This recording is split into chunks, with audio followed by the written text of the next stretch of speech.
સમાચાર સુરતથી મળી રહ્યા છે। વરાછાની રેસ્ટોરન્ટ સામે પાલિકાની કાર્યવાહી સામે આવી છે। ટીકમનગરની રેસ્ટોરન્ટને પાલિકાએ સીલ મારી છે। રેસ્ટોરન્ટના ભોજનથી ફૂડ પોઈઝનિંગનો આરોપ કરવામાં આવી રહ્યો છે। પાલિકાની તપાસમાં अस्वस्थ खोराक मળી આવ્યો હતો। આરોગ્ય વિભાગની ટીમે સ્થળ પર તપાસ કરી છે। આરોગ્ય સુરક્ષાને ધ્યાને રાખી સીલ માર્યું હતું। રેસ્ટોરન્ટ સામે પાલિકાએ કડક કાર્યવાહી હાથ ધરી છે।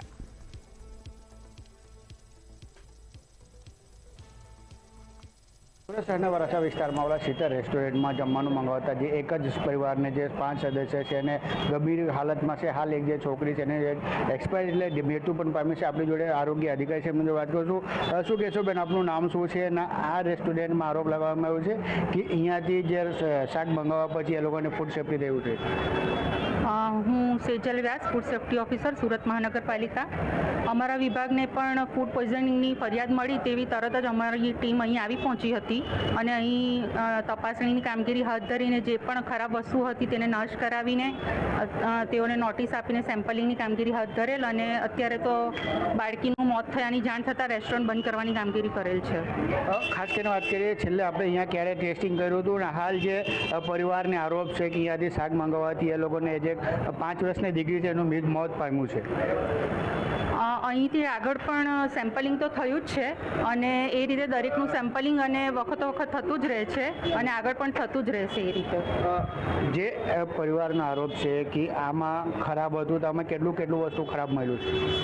અહીં દાળ વગેરે જે અમુક વસ્તુ હતી જે ખુલ્લી પડેલી હતી એ બધું અમે ફેંકાવી દીધેલ છે। એટલે આ લોકો એટલે બેદરકારી ખરો રેસ્ટોરન્ટ?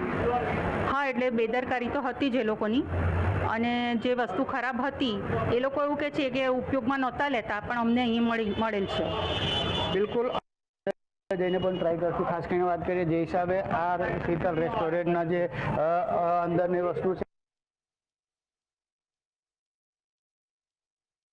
જોઈ શકાય છે। જે હિસાબે આ રેસ્ટોરન્ટ છે, રેસ્ટોરન્ટની હાલત જોઈ શકાય છે। જે લોકો છે કશે ને કશે હાલ હવે આ ખાવાના કારણે બીમાર પડી રહ્યા છે। આ હાલત જોઈ શકાય છે। પનીર છે, શાક છે, જે હિસાબે આવી રીતે દેવામાં આવ્યું છે। હાલ આ પનીર પણ જોઈ શકાય છે। આ પનીર જે હાલ આવી રીતે હાલ જે પ્લાસ્ટિક જેવી પનીર થઈ ગયું છે। જમવાનું છે, જે દાળ ભાત છે, તમામ વસ્તુ છે જે અહીંયા આવી રીતે ખુલ્લું પડ્યું છે। ખાસ કરીને જે પરિવારને આરોપ લગાવવામાં આવ્યો છે કે અહીંયાથી શાક મંગાવવા પછી જ અમારે આવી રીતે બીમાર પડ્યા અને જે છોકરી છે 5 વર્ષની છોકરી એ મૃત્યુ પામ્યું છે। હાલ જોઈ શકાય છે આ જે એક શાક છે, શાકની હાલત જોઈ શકાય છે કેવી મૂકવામાં આવ્યું છે અને દાળ છે, દાળ એવું લાગી રહ્યું છે કે જે આવો 3 દિવસથી પહેલાં બનાવવામાં આવ્યું છે એવી હાલત છે। હાલ જોઈ શકાય છે સમગ્ર મામલો છે જે આરોગ્ય ટીમ છે અહીંયા દરોડા પાડી છે।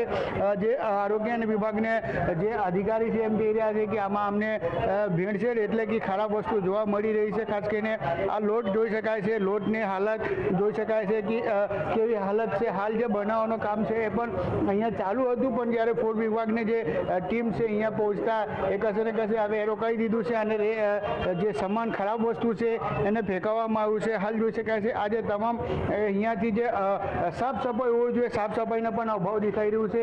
હાલ જે અહીંયા દાળ જોઈ શકાય છે જે બ્લેક થઈ ગયું છે, દાળને જે આખું બ્લેક થઈ ગયું છે તેના કારણે કશે એવું લાગે છે કે જે શાક બનાવવામાં આવે છે એમાં દાળને કશે ને કશે આમાં જે ભેળસેળ હોય છે। ખાસ કરીને જે હિસાબે જો લોકો છે કશે ને કશે આમાં તકલીફનો સામનો કરી રહ્યા છે। હાલ વાત કરીએ જે હિસાબે જે લોકો છે અહીંયાથી એમ કે જે પરિવાર છે એમને પરિવારને એવો આરોપ છે કે જે અમારે અહીંયાથી શાક લઈ જવા પછી અમે જે અહીંયાથી એના દીકરીને મોત થયું છે અને હાલ જે પરિવાર છે એના પરિવારને 4 સભ્ય છે તે ગંભીર હાલતમાં જે હોસ્પિટલમાં છે। ખાસ કરીને જોઈ શકાય છે જે હિસાબે આ રેસ્ટોરન્ટમાં મોટી સંખ્યામાં લોકો અહીંયા આવે છે અને હાલ એ રેસ્ટોરન્ટ છે જે સુરત મહાનગરપાલિકા આરોગ્ય વિભાગ છે એ અહીંયા પહોંચી છે અને દરોડા પાડી છે।